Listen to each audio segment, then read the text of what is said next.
Welcome, everybody. This is the WastED webinar, our very first, and we are so excited to be hosting and talking to you today. My name is Garnet, and I am the city coordinator for leftovers in Edmonton. My pronouns are he, him, and while I'm introducing myself, I'd like to just give a brief social location or intersectionality. My family immigrated from Europe multiple generations ago. And rather than naming the various privileges that I benefit from, I'll simply say that pretty much all of them I am lucky enough to benefit from. And it's not something that I chose, and I still have difficulty saying that without guilt, but it is important to acknowledge, especially when we're talking about issues such as food insecurity, which is a related issue that we'll get into today. This webinar we're hoping to host, where we will be hosting on a monthly basis. This is our very first one, and we'll be exploring food topics related to food waste in Edmonton with various of our partner organizations in Edmonton. Leftovers, one of the values of leftovers is collaboration, and so we're having these conversations back and forth all the time with different organizations in Edmonton, and we want to surface some of those conversations and get them into the public sphere, so that we can build a community around that and utilize the power of our hive mind to tackle this issue as a city and as a community. On that note, we would love to know who is here. So one, so that we can better serve you, and two, so that you can know who else is part of this community, who is tackling food waste in Edmonton these days. So please, if you wouldn't mind, please type into the chat box who you are, and if you're representing any organizations, or what brought you here today. What are you hoping to learn?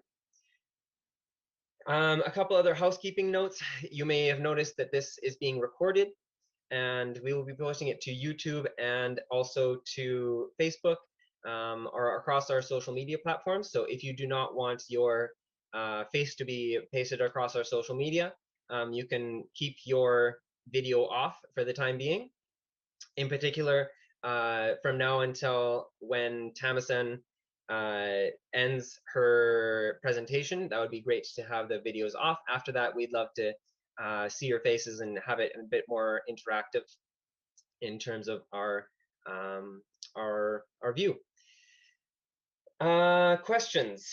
So the format of this evening, we'll be having a brief presentation from Tamisan. We will, Tamisan and I will have a conversation around what we know and what we're exploring and what we're doing with regards to food waste in Edmonton. And then we'll have a Q&A session for the audience participation towards the end. If you have questions throughout, please type them in the chat box, and we will be monitoring the chat box, not myself, because I'm terrible at multitasking. But one of my teammates is monitoring the chat box, and we'll be compiling those for answering later. One more, I'm just going to check in.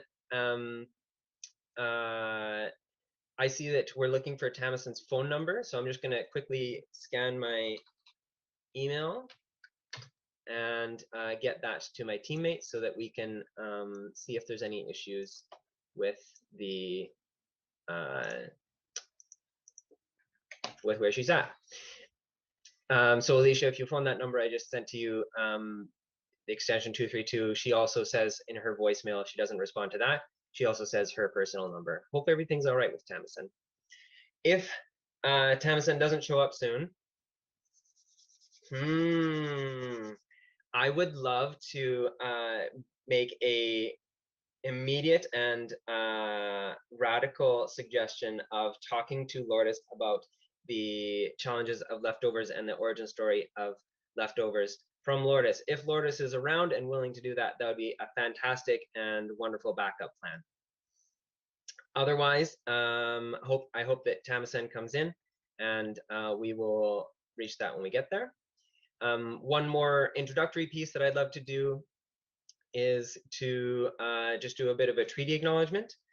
And today most of us are tuning in from Treaty 6 in what is now called Edmonton.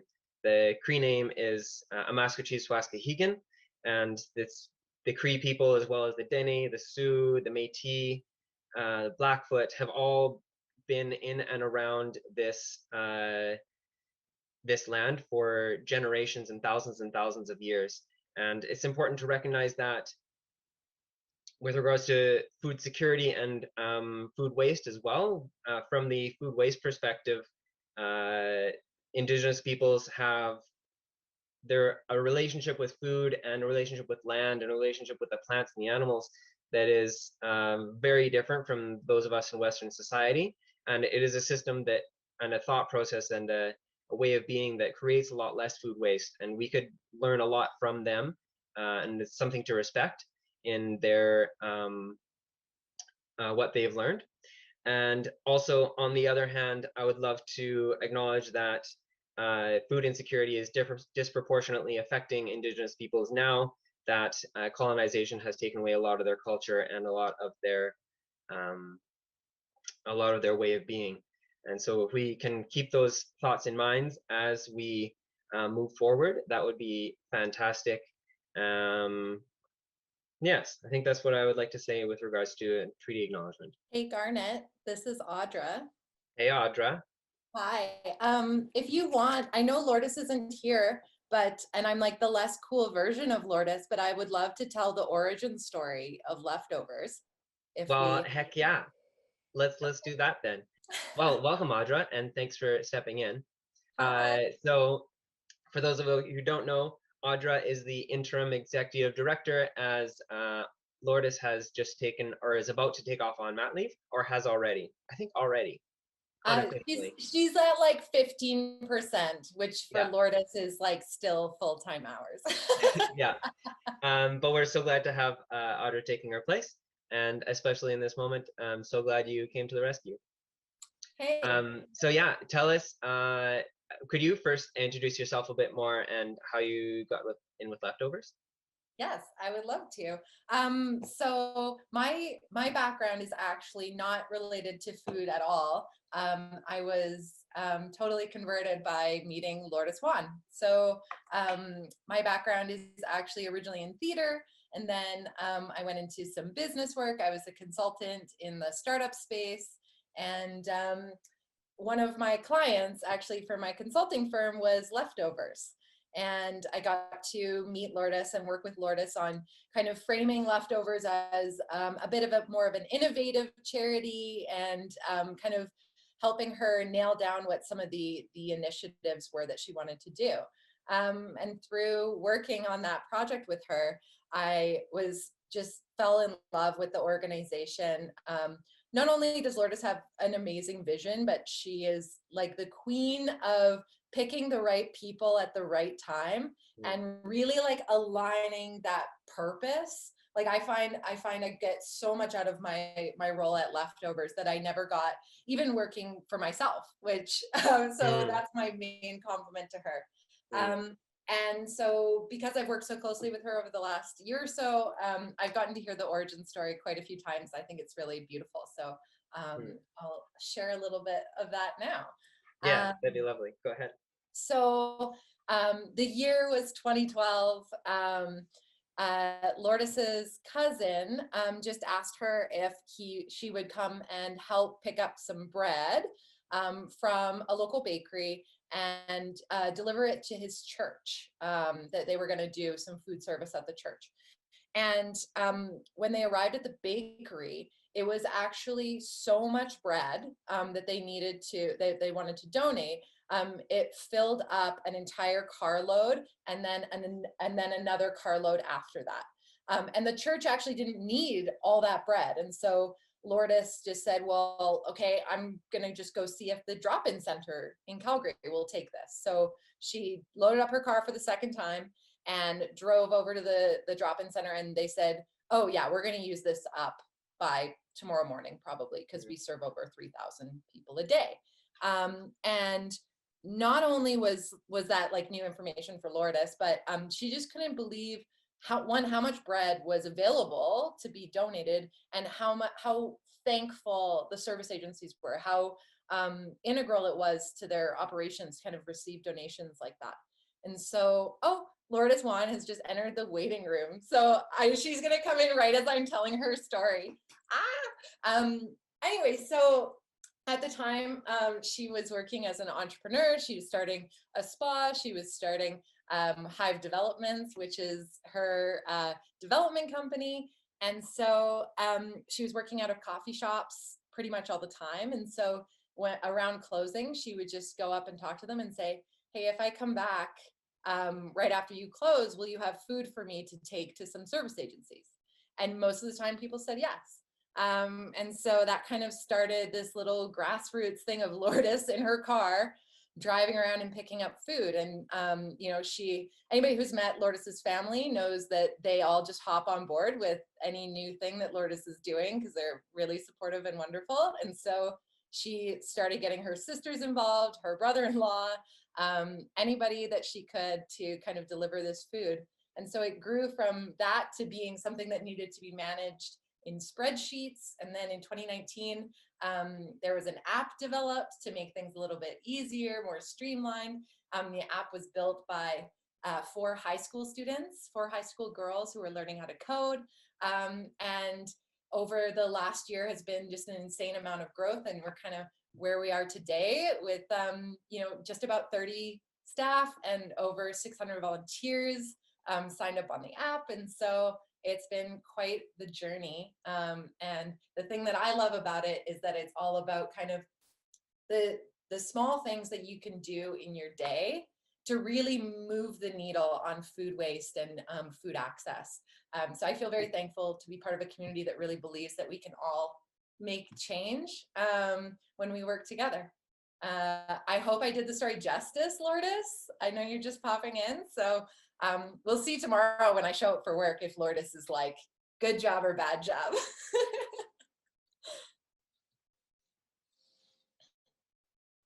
Oh, Garnet, you're muted, my dear. You would think that I would have figured it out by now. Hosting a webinar and still making those mistakes. Yeah, thanks very much. Thanks for telling that. Actually, one of the webinars I wanted to do, not in the first 1 or 2, but eventually down the road, is dive deeper into leftovers history and leftovers different initiatives. And maybe we could talk about more the different initiatives that leftovers has and what we're seeing in food waste and the different ways that we can address that. Could you introduce people perhaps first to Fresh Deliveries if they hadn't heard of it? Yes, of course. So Fresh Deliveries was a program that we started alongside Fresh Roots, which is our sister organization, during COVID. And it really came from the feedback we were getting from the community was that there was a gap in emergency food services in terms of delivery. So, you know, there are a lot of emergency food services out there, but very few will deliver it to your doorstep. And so with like the ramifications of COVID, meaning people are isolating, they can't leave their house, or typically would access public transit, which became an unsafe, you know, mode of travel. And so we really thought that we could help on the delivery front because we have this amazing group of volunteers who already are kind of mobilized in terms of delivering food from point A to point B. And so what we have is an online ordering system where anybody can go on and submit an order for a fresh food delivery.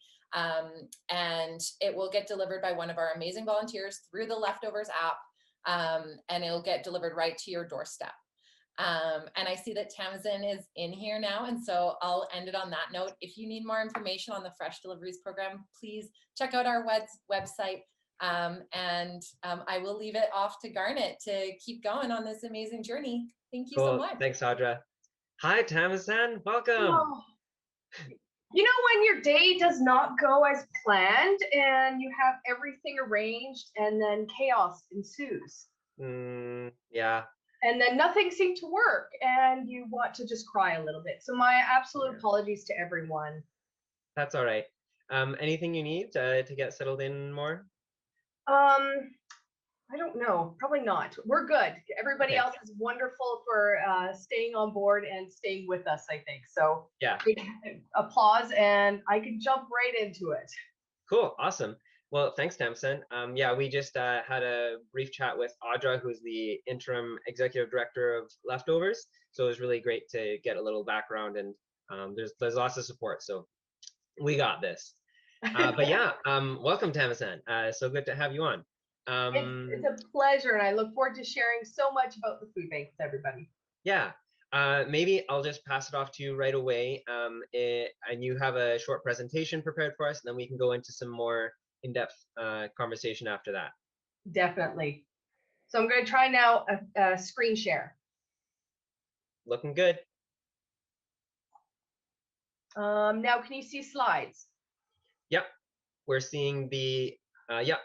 Woohoo! Okay, we have technology, everyone. So I'm going to do a whirlwind review of Edmonton's Food Bank. We'll have time for questions after, and I'll share my contact information too for more details.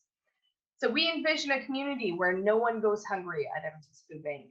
We recognized our 40th anniversary on January 16th, and so we're very pleased for that milestone, because with the establishment of the Edmonton's Food Bank, we were able to reconcile two things. One is that surplus food was going to waste, and two, people were going hungry. So we were able to bring that together and create the Edmonton Gleaners Association. So many people don't know the term. It is an older term, biblical term, about gathering and harvesting. Some people now were able to use rescue or salvage those leftovers and be able to share it with people in need. So we are the Edmonton Gleaners Association, but our common names is the Edmonton Food Bank or the Edmonton's Food Bank. This is some of the beautiful gleaned product that we're able to get. So most people hear about our most needed food items that we ask for the community. Those are non-perishable food items, because we get so much beautiful product that is surplus from the food industry that we're able to share and reuse and not have it go to waste. We were able to help over 60,000 different individuals through our hamper programs last year alone. So a hamper is built based on the family size and makeup, how many adults, children, and infants.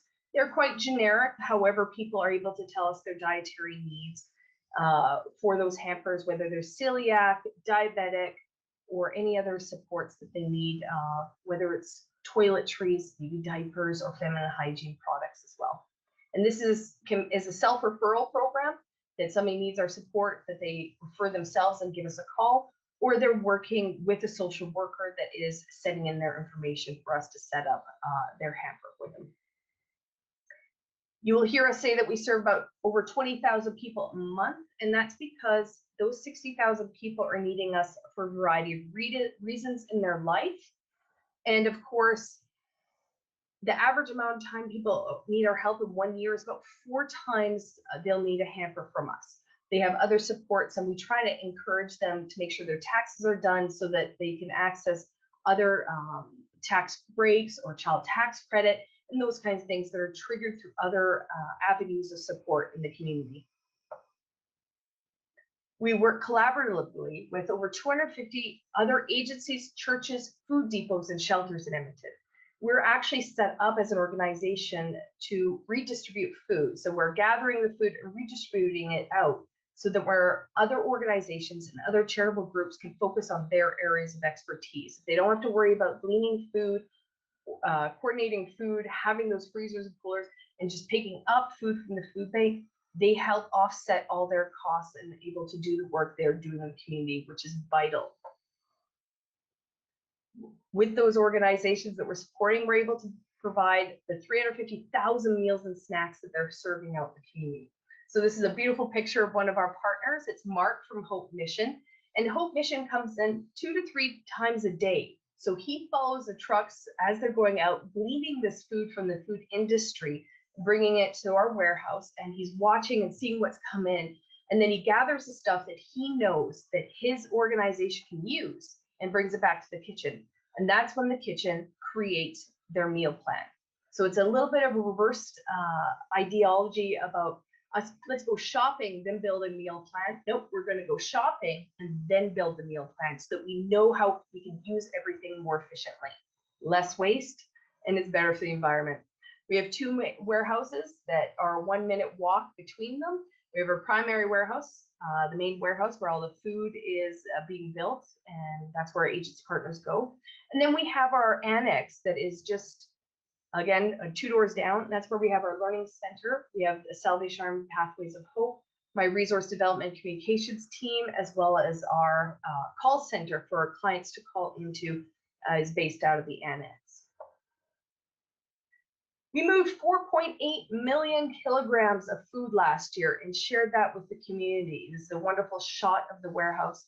We never want to let our food stocks get too low, or else you run into a situation where there's sometimes shipping or distribution problems. And that's where some food banks got hit at the beginning of the pandemic, in which we always look at 6 to 8 weeks out how much food product we have in the warehouse and what we have to order in advance to make sure that we are in queue along with all those big warehouses and grocery stores with the food purchases. 60 to 80% of that 4.8 million is gleaned from the food industry. Again, that salvaged food that would go to your landfill. Perfectly edible food should not be going to our landfills. So that's what we're able to do. And so our first part of the mission is making sure that people have food, but then we get the added benefit of helping the environment. Our food industry partners are grocery stores, food distribution warehouses, producers, farmers. We have banquet halls that are also helping our support. And I'm just very happy and honest that we're really pleased and excited to work closer with Leftovers as we are both kind of spearheading and going into a bit different directions, but we're doing the same work. So we're working closer together, and we're really looking forward to that. In the past, we food raised our non-perishable food items through community events, and we all know what COVID did to all of us. So we're very fortunate to have the grocery stores having bins and then people dropping off to us. This photo is from the Winter Wonder Force, which we had a cohort from one of our agency partners called Our House Addiction Recovery. They had gentlemen go out that could work together because they all lived together and collect the food at that event for us, because we were able to keep that cohort nice and tight and adhere to AHS guidelines. Second, helping, and that's with our banquet facilities. So we have right now the Rogers Place as well as the Edmonton Convention Center. Then in the past, when they're fully operational, they would create extra in the kitchen, that surplus. At the end of the night, instead of going in the garbage, they would freeze it in the tins, mark it, write the ingredients on it, and that would go to the different agencies that are approved for that. So that would be Our House Addiction Recovery and Hope Mission. I know those two organizations would be able to access that product. And it could be anything from pork chops to steaks to hot dogs, because you never know what you're going to get at some of those banquet halls. We encourage people to grow their own food from our clients, as well as the general public, because that garden carrot tastes so good. It's good for your mental health, it's good for the environment, and it's good to grow for others and yourself as a family. So we do participate in Plant a Row, Grow a Row. And this photo is the south side of our annex warehouse where we were able to have some garden plots. We work closely, as I said, with AHS, and they have a program called Collective Kitchens, which is on off to one side right now, because unfortunately they can't run because of the pandemic, and we're looking forward to that coming back. So it would be working with people that aren't as comfortable in the kitchen, that would like to develop their cooking skills, as well as it could be new immigrants that learning how to cook with Canadian food because it's readily available, and how to change palates and introduce maybe some new foods or ethnic foods to others. So it's a great opportunity to cook together and save money. We couldn't do the work we're doing without our volunteers. They double our workforce, and we're very pleased that they stuck by our sides throughout the entire pandemic to support us being able to help our agency partners as well as the community through food hampers. In 2015, 2018, we did client surveys to find out what are we missing. We're very good at food at Edmonton Food Bank, but what's missing for the people we're serving? And we are looking at doing a 2021 client survey to piggyback off of these baseline knowledge. From these surveys, long-term unemployment affected our clients. Stress and physical health cannot be ignored. Affordable housing is a big issue. And then as well, since those two surveys, we know that affordable childcare, those things are big issues that we have to support people in our community with. So those surveys created our Beyond Food, and that talks to the second part of our mission, finding solutions to the causes of hunger. And with that program, the shortest gentleman right in the middle between Amanda there, his name is Wissam. He's our coordinator. And he does amazing work with those individuals and supporting people where they're at, from resume writing, job searches. Sometimes it's a mock interview. We have a janitorial program where we knew that people could develop some skills in that area to get employed. We've also taken a look at resumes where you have to go from chronological to skill-based because there's so many hiccups in that. And then sometimes it gets flipped again and you realize this individual actually needs some mental health support from people. So we'll tie them into the Canadian Mental Health Association. And then when they're take care of those issues, we can maybe get them back.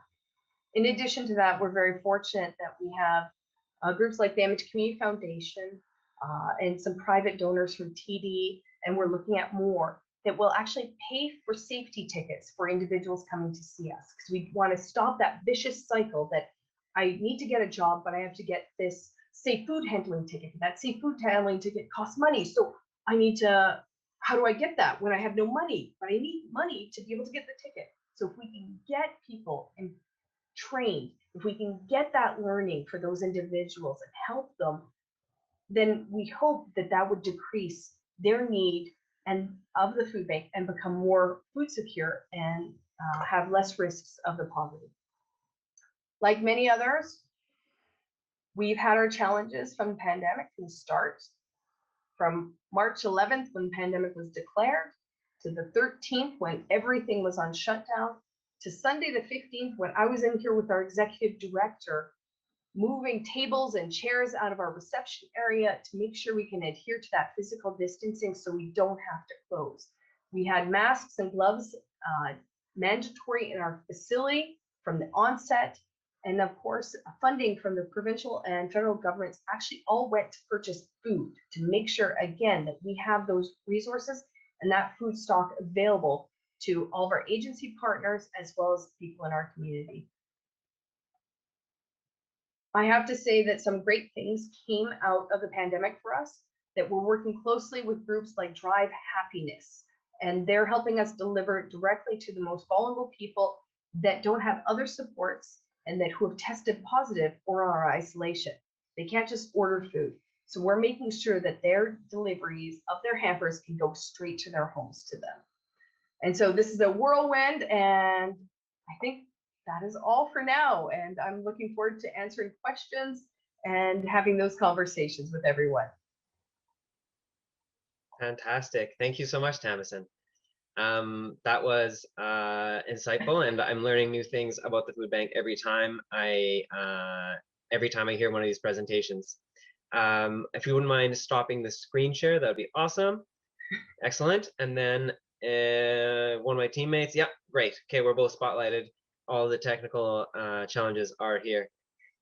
Well, I love what you said, that leftovers and the Edmonton Food Bank are operationally different, but tackling the same issues, and yet we have these different focuses to our organizations. And yeah, like, love the conversations that we're having and the steps we're taking. One of the first questions I'd love to explore with you is the food waste redirection landscape in Edmonton, and who is doing what, and what are we doing well as a city in terms of food waste reduction. I mean, obviously the food bank rescuing millions of pounds of food per year is a fantastic step, and there's other organizations that are also operating. So what are we doing well, and what are some gaps that you see that Edmonton is missing with regards to that? Oh, that's a loaded question. So that's a lot of questions, yeah. definitely, even for us sitting down together, Garnet, that the food bank and leftovers working better together, that is key. I know we just had our first meetings with Zero Waste Edmonton recently from my side at Edmonton's Food Bank. So that is wonderful. We know that the grocery stores are doing the best that they can with diverting surplus food products to us. And I know that farmers were getting on board provincially with other farmers through our Food Banks Canada and the Alberta Food Banks to make sure we keep that product from landfills that is still edible for everyone. So I like to think that, you know, the work we're doing, we're like tools in our toolbox that we have available, that we're working towards that.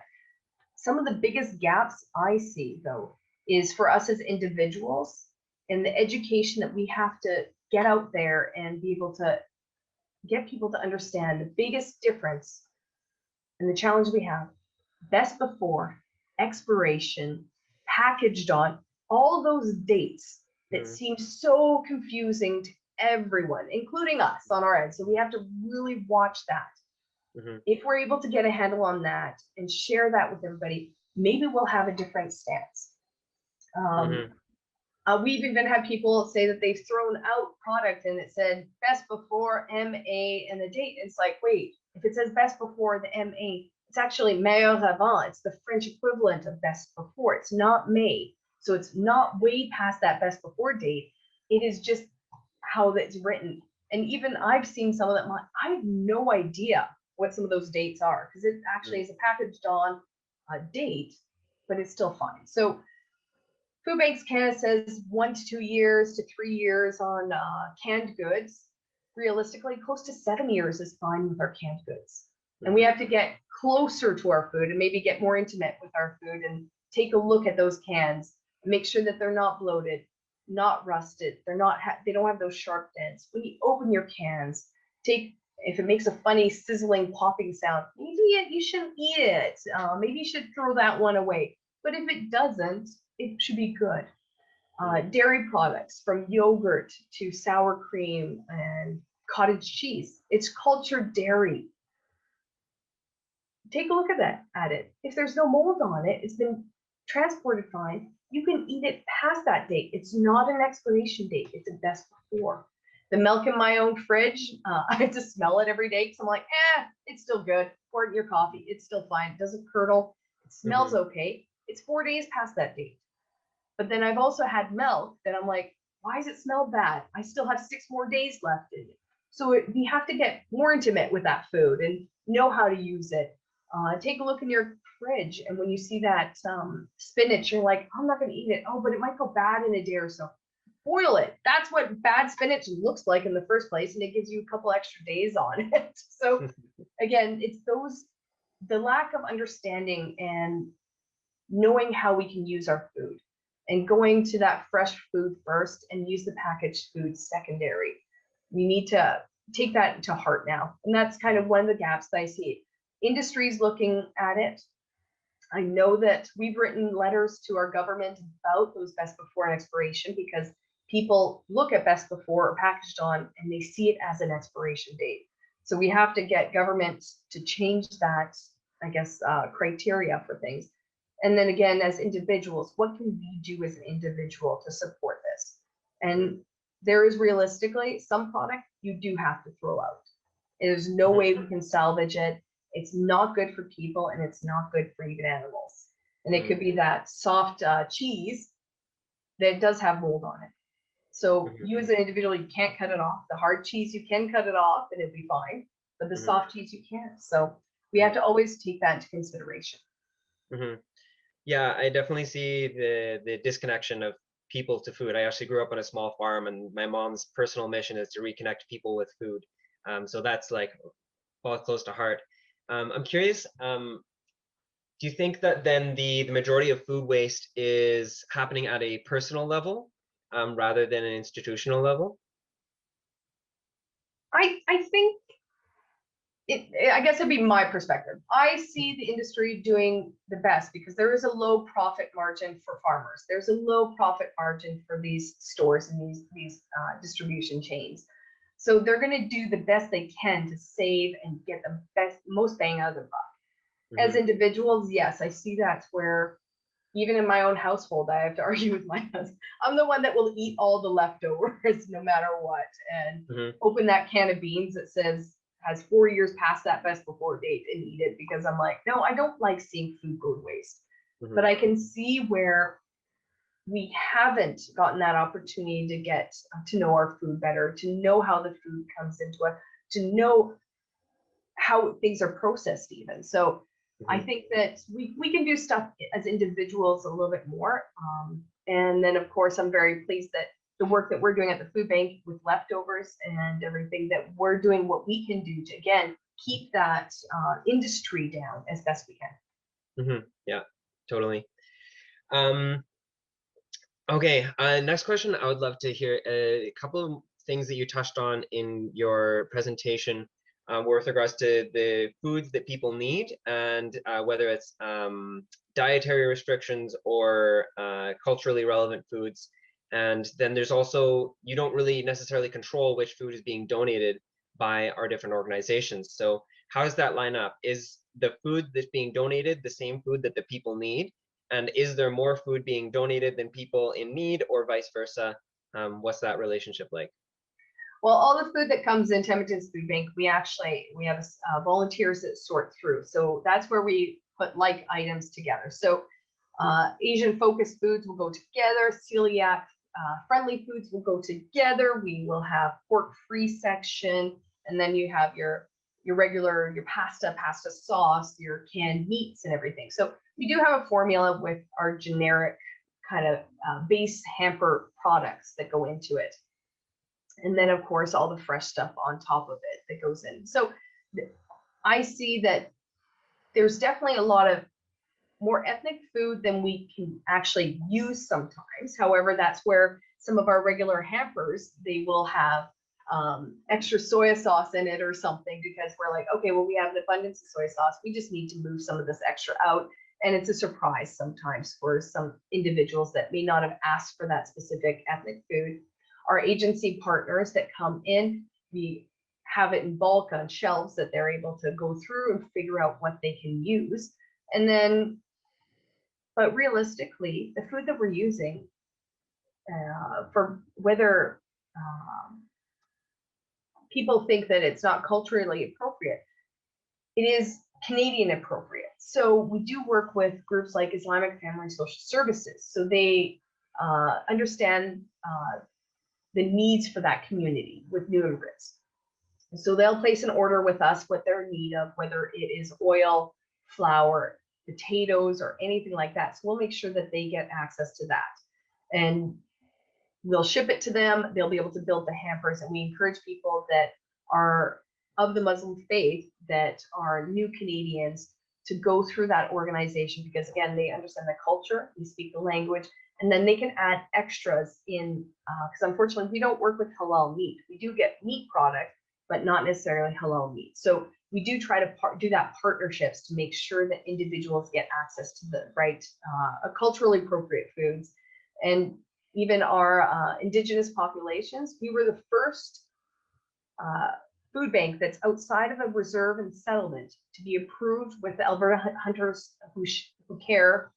That's Alberta Sharing the Harvest, I guess it's called now, which is animal meat, so moose, mule deer, elk, that's been harvested by a hunter, gets taken in and gets packaged at an approved abattoir that comes to us, that we can share out with our Indigenous groups and everything. So we are very fortunate to have extra ability to share what people need and how they need it.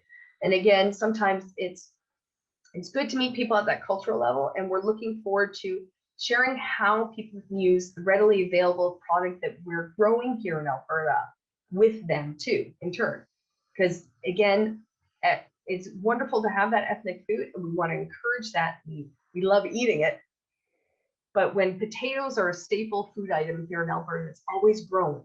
Let's introduce that as an option. And it might be introducing it as an option within the Sikh or Punjabi community, where they add the spices, where you would traditionally have just the rice. But engage with those communities to make sure that we can share as much of the food as we can. Interesting. Yeah, it occurs to me that there's like the surplus foods are also sometimes the local foods, right? That are grown here. And I was talking with a friend of mine recently, and he was saying that a lot of cultural foods are grown out of what is available locally and what is surplus locally. So if in Ireland, where they have a lot of potatoes, they'll have a lot of potato dishes. And so, yeah, from other cultures coming into Edmonton that don't have the foods grown here where they come from, there would be certainly some learning. Yeah. Yeah, excellent. So another question I'm curious on your take on is, if we're tackling food waste, let's say our primary objective is, because there's food waste and food insecurity are heavily linked in both of our work. If we were to turn the lens to food waste specifically, do you think that the models that we're operating on is the best approach to reduce the amount of food going to the landfill? I think it's quite complex, because what we're doing, like we even have waste on our side. So we're trying to work with Waste Edmonton to compost as much as we can. I know that there's still some product that we don't want to see wasted, that we get in surplus at different times of the year. I'm going to pick on poor potatoes because in the fall we get an abundance of it.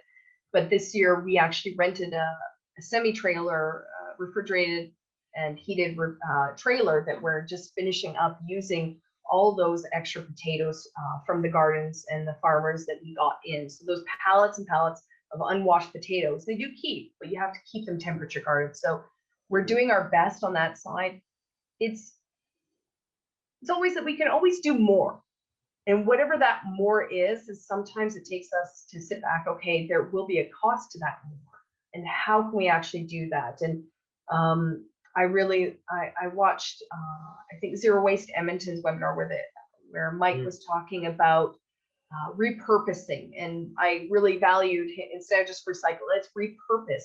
How can we repurpose some of the surplus too that might not fit in the food bank realm, and it might not fit in method, but is there another way that we can do that together that fits with all of our mandates? And how can we make sure that we reduce that? And is it maybe it's not even us is the answer, maybe it is a third group or something, I don't know. But it is definitely for us to sit down in situations like this, to have these conversations, to figure out, okay, what barriers are there?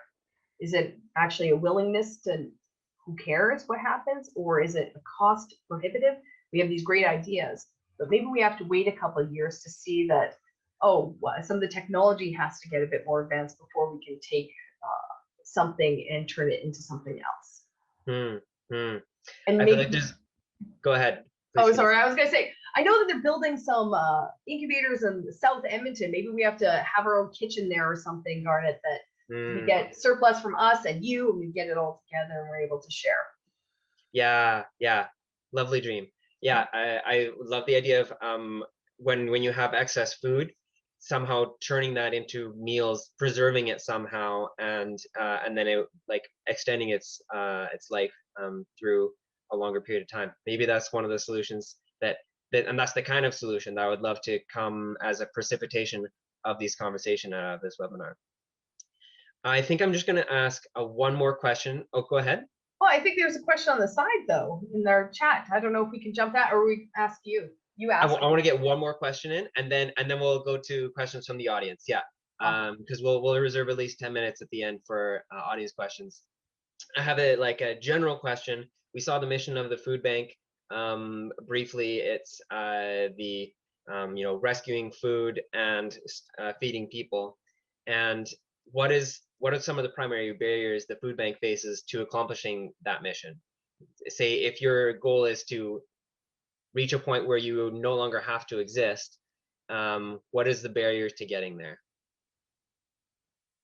I don't think we'll ever get to the point where we don't need the food bank. There will always be poverty in some capacity, whether or not certain programs can roll up and change and close from the individual hamper program. So maybe we get everybody food secure, but we will have a segment of our population that potentially has mental health challenges, substance abuse issues, other extremely dynamic aspects that another agency partner of ours will be working with, and they would need food for that client. So whether or not we everything changes in the future, again, it would be nice to say we don't need a food bank. We're good. All we need to do is that gleaning to make sure food doesn't go to landfills. That would be wonderful. I don't foresee that happening anytime soon. And I don't foresee that we will be completely zeroed out for the people that need our help in the future. There will always be segments of our population that we have to support. And we're going to be here until the end. Until the end. Until the end. We're going to keep on going. Come on, Garnet. Come on, positive thinking. That's all we can do right now. Yeah, let's hope the end is far away, and let's hope that society proves you wrong. That eventually we solve poverty and everyone is food secure. But in the meantime, I would tend to agree with you. I think that our social issues are deeply ingrained in our society, and they're not going to be solved anytime soon. Mm-hmm. Yeah, I think at this point I would love to open up to questions from the audience. I see we have one or two in the text box, in the chat box, and if anybody wants to unmute themselves and ask a question, we can do that after this first question. And yeah, so without further ado, I'd like to ask or forward our first question with it, which is, in your experience, both yourself and leftovers, what are some common reasons why businesses are reluctant to donate their food? Is it transportation costs, concern with expiry date, etc.? What do you think, Tamisan? Definitely, I've heard people don't realize that we have the Charitable Food Act here in Alberta that protects a business as well as an organization handing out food. We do have to make sure that we've done all of our proper due diligence to make sure that food is safe, but there is that act here set up in Alberta, and every province has it. So some people aren't aware of that. Some companies aren't aware of that. Transportation cost, and that is a big issue. Hence why you have wonderful volunteer teams that go out, and we have our fleet that goes out and does those pickups, as well as concern for expiration dates. That, again, that goes back 95 to 98% of all of our product is actually best before dates, not expiration dates.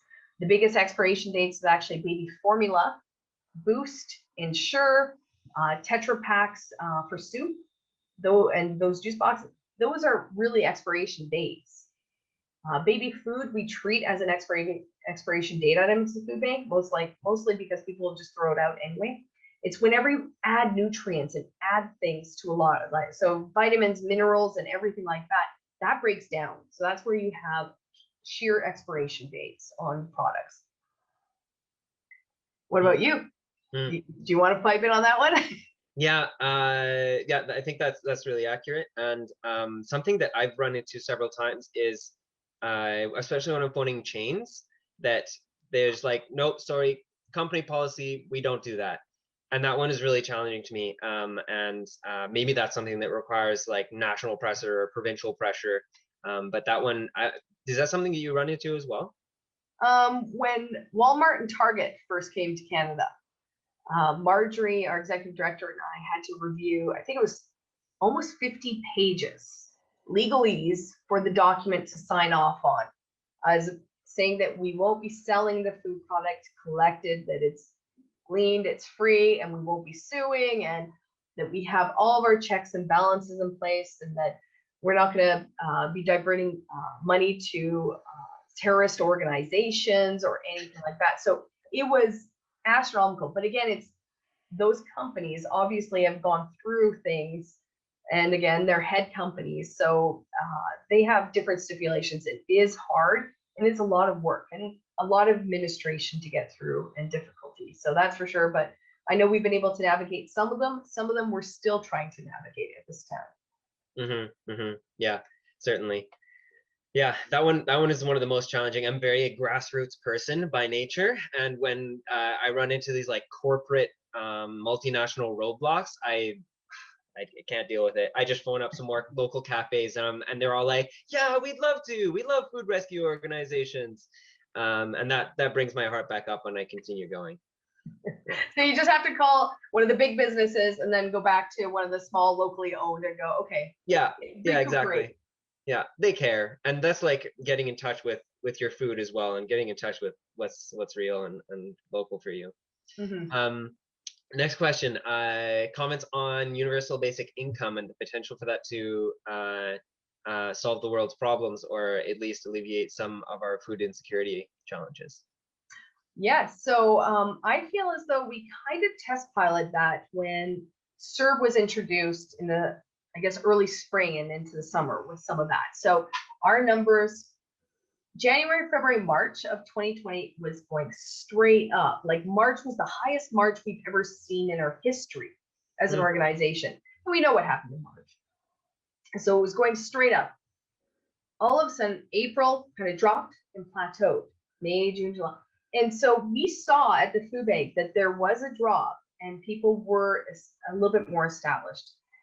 Granted, there are some individuals and families out there that their challenges are so complex that even putting it out, it would sound like a story and it's all made up, but they're so complex and so many different sides to it that those individuals still needed some support. So we still had over 17,000 people coming to us. Because sometimes that also, when you think about it, people get this basic universal income, but they have some debts. How do you deal with the debts? They still have to deal with that. It's not just wiped away. So basic universal income, I saw that great supports out there. I thought it was wonderful to give people a boost, especially our most vulnerable. But at the same time, there are other factors that have to come into play to make sure that we actually move people completely from that system. So it's a good first step. Gets a lot of people food insecure, and there will still be people food insecure beyond that. Yeah. And when most people, when we did our surveys, are tied that they're food insecure because they're poor. So poverty is the problem. A symptom is being food insecure. So we have to try to get, again, some people will definitely benefit. Individuals that are on AISH, for example, like, they can't work. Okay, bump them up to make sure that they can afford their housing, make sure that they can afford what they need to be able to afford. Because when a single individual or a couple on AISH, it won't cover all the bills. We have to make sure that affordable housing is available. We have to make sure affordable childcare is available for families. So there's a whole lot of different areas that have to intertwine to have a real big impact to see the food bank disappear completely. And it is very complex. Yeah, totally. Yeah. Social issues, environmental issues, all being interrelated. The more time I spend in this sphere, the more interrelated they become. Yeah. Yeah. One other question that I would love to have your take on. Our team was doing some research on Tamisan Bencz-Knight, and we discovered that you did a psychology and sociology degree as a bachelor's degree. And there's interesting elements of sociology and psychology with regards to food waste and how we name it and how we address the issue, especially when we're talking about food security and dignity. And what's your experience on that, on perspective on that? Because we have to talk about food waste, and we also have to respect people's dignity in, not saying we're giving you, garbage. Yeah, and definitely there is some, I guess, past things that will haunt us for a long time about that, is that people envision a food bank giving out garbage. And so that is a stereotype that is actually portrayed onto food banks. And my opinion is, for Edmonton Food Bank, it's like, no, we try to give out the best product that we can for people. We try to teach our volunteers when they're building with food hammers, if you're not going to eat it, don't expect somebody else to eat it. But then at the same time, sometimes it's not perfect product, that it's naturally imperfect. So, and again, it's about that education background and those personal perceptions that that orange or that tomato doesn't have to look perfect. It just has to, it doesn't have to go round. It could be kind of weird and have little things sticking out and it'd be fine. It just looks different, but it's perfectly good. So we have to get around those social constructs, those moments where we're like, oh, I guess we could go back to what a grocery store, they want everything perfect. And so that is what we're tuned into. Everything the carrot can't be a wonky carrot. It can't be a kind of carrot that's like weird. It has to be perfectly straight.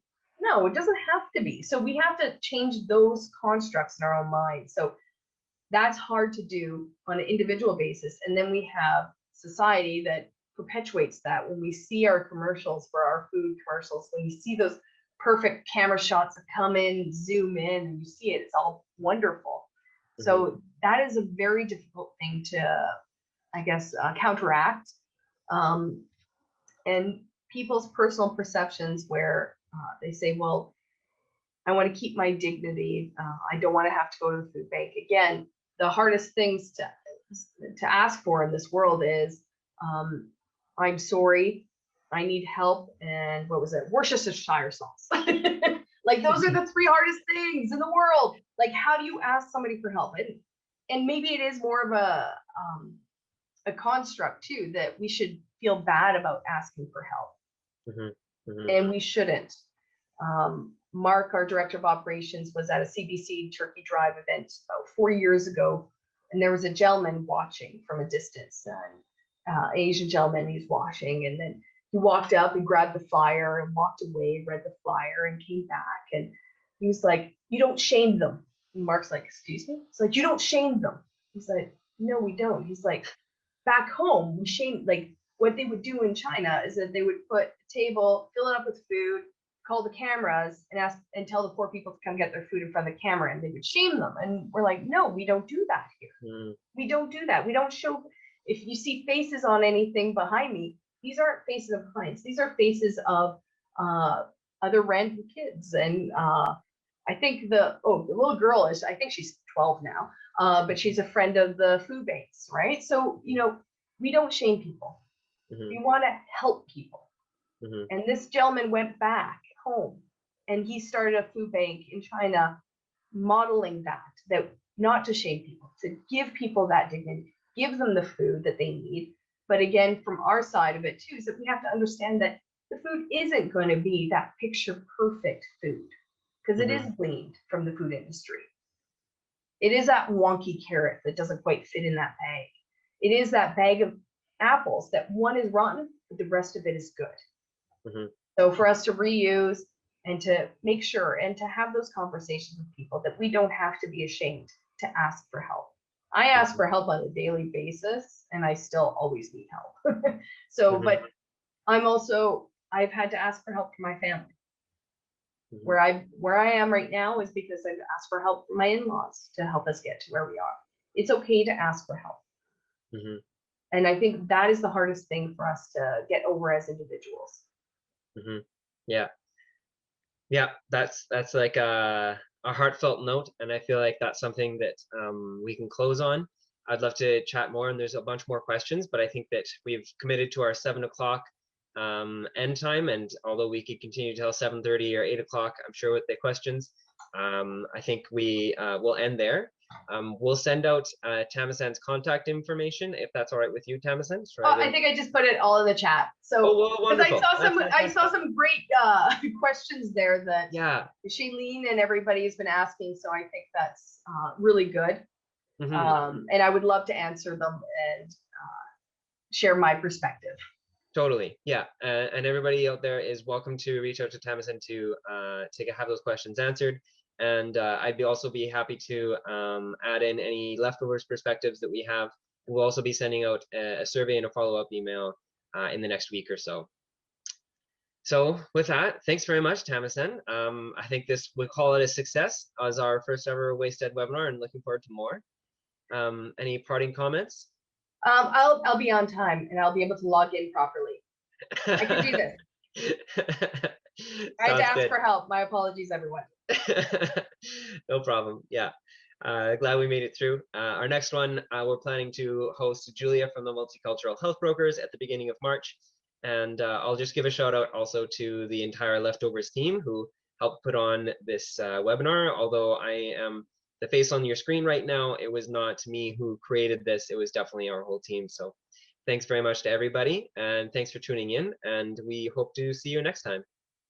Thank you, everyone. Ciao. Oh, I'm going to play some accordion outro music. That's fun. Feel free to exit as you go, everybody. But just as an interim, as you're remembering to turn off your screen.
Bravo, bravo. That's awesome, Garnet. You have to end every webinar now that way. That's in the plans. Yeah, I think it's a really lovely way to like break the silence. We used it at the beginning a little too, as we were waiting for everybody to trickle in. In part, but it was always part of the plan to add some accordion to it. So yeah, that's wonderful. Thanks. Thank you so much, Garnet, for everything, and your team did an excellent job too, doing all this. Appreciate that. Okay, thanks again, and I think we will from now end the meeting. Take care. Thank you. Ciao. Bye.